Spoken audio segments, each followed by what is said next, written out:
ভারতের বিখ্যাত কমেন্টেটর হর্ষ ভোগলে একবার একটা মন্তব্য করেছিলেন, আপনি চাঁদেও বাংলাদেশের ম্যাচ আয়োজন করেন, আমি নিশ্চিত টাইগার সমর্থকরা সেখানেও তাদেরকে সমর্থন দিতে পৌঁছে যাবে।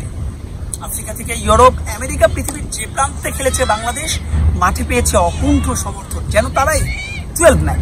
ব্যতিক্রম নয় সংযুক্ত আরব আমিরাত, আলাদা করে বললে আবু ধাবি। যতবার খেলেছে বাংলাদেশ, মাঠ ভর্তি ছিল লাল সবুজের পতাকায়। নিশ্চয়ই হংকংয়ের বিপক্ষে ম্যাচও গলা ফাটাবেন তারা। বাংলাদেশ দল অনুশীলন করেছে ম্যাচটির আগের দিন, সেই অনুশীলন দেখতেও চলে এসেছে, অর্থাৎ সেই অনুশীলন দেখতেও চলে এসেছেন সমর্থকরা। কথা বলবো তাদের সঙ্গে। ধন্যবাদ আপনাকে, আমাদেরকে সবাইকে ধন্যবাদ সময় দেওয়ার জন্য।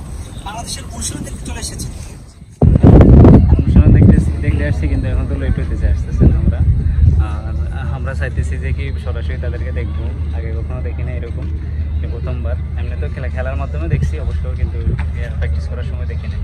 বাংলাদেশের ম্যাচ নিশ্চয়ই দেখবেন কালকে? ইনশাআল্লাহ কালকে দেখবো। টিকিট পেয়েছেন? নিয়ে ফেলছি অলরেডি। কিভাবে টিকিট কিনলেন? অনলাইন থেকে। কি মনে হচ্ছে যে বাংলাদেশের সমর্থকটা নিশ্চয়ই বেশি থাকবে? কতটা বেশি থাকবে হংকং আর বাংলাদেশ? কালকে 80% ইনশাআল্লাহ বাংলাদেশ দর্শক থাকবে, বাকি 20% হংকংয়ে।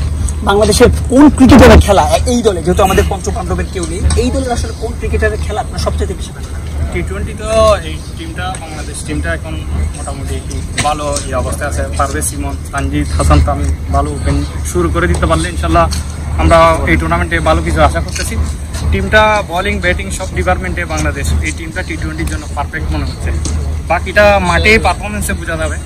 সবাই টিম ওয়ার্ক যদি দিতে পারে ইনশাল্লাহ বাংলাদেশ এশিয়া কাপের ভালো কিছু আমরা প্রত্যাশা করতে পারি। বাংলাদেশ দলের অধিনায়ক লিটন কুমার দাস ফর্মে রয়েছে, লিটনের জন্য আলাদা কোনো বার্তা আছে কিনা, বা লিটনের কাছ থেকে ভালো করে চান? অবশ্যই আমাদের দলের ক্যাপ্টেন, অবশ্যই আমরা লিটন দাসের কাছে একটা ভালো ইনিংস চাই। একটা না, বাংলাদেশের গ্রুপ পর্বে 3টা ম্যাচ আছে, 3টা ম্যাচে চাই আমরা। আমাদের আগামীকালকে হংকংয়ের সাথে আমাদের ম্যাচ, ফার্স্ট ম্যাচ। তো ইনশাল্লাহ আমরা যদি শুরু করবো, আমরা শতভাগ আশাবাদী। আমাদের পরের টার্গেট হচ্ছে আফগানিস্তান এবং শ্রীলঙ্কা। তো 13 তারিখ থেকে আমাদের মূল পর্বে আসলে বলতে গেলে আমাদের মেন যে 2টা ম্যাচ 13 তারিখ থেকে শুরু হবে। তো আমরা আশা রাখি ইনশাল্লাহ বাংলাদেশ গ্রুপ পর্ব থেকে সেমিফাইনালে উত্তীর্ণ হবে, তারপর ইনশাল্লাহ ফাইনালে। বাড়ি থেকে হাজার হাজার কিলোমিটার দূরে আছে, সেখানে যখন বাংলাদেশ দলকে দেখে নিশ্চয়ই আলাদা একটা ভালো লাগে কাজ করে। ভালো তো লাগবে। আমরা প্র্যাকটিস দেখতে আসছি, আগামীকাল ম্যাচ, তাদেরকে সাপোর্ট করতে আসছি।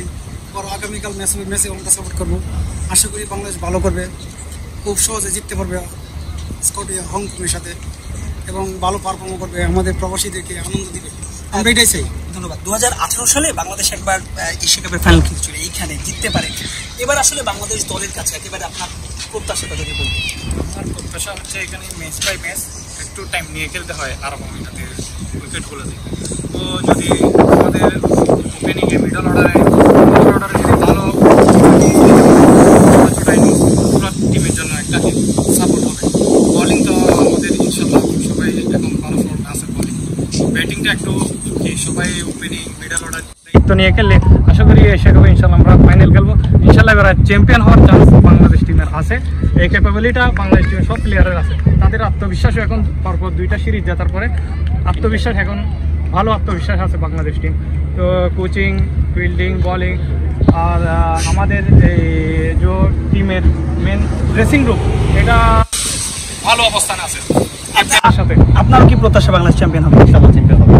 অনেক দর্শকদের সঙ্গে কথা বলছিলাম, আমিরাতের দর্শকদের সঙ্গে, যাদের শ্রমে আর ঘামে চলে বাংলাদেশের অর্থনীতি, সেই সমর্থকরা নিশ্চয়ই আসবেন বাংলাদেশকে সমর্থন দিতে এবং প্রত্যাশা করছেন হংকং এর বিপক্ষে ম্যাচ নিয়ে। তারা ভাবছেন আফগানিস্তান এবং শ্রীলঙ্কার বিপক্ষে ম্যাচ নিয়ে, এবং প্রত্যাশা করছেন এবার অন্তত তীরে এসে তরি ডুববে না টাইগারদের, বাংলাদেশ জিতবে এশিয়া কাপের সেই অধরা শিরোপা। Star news.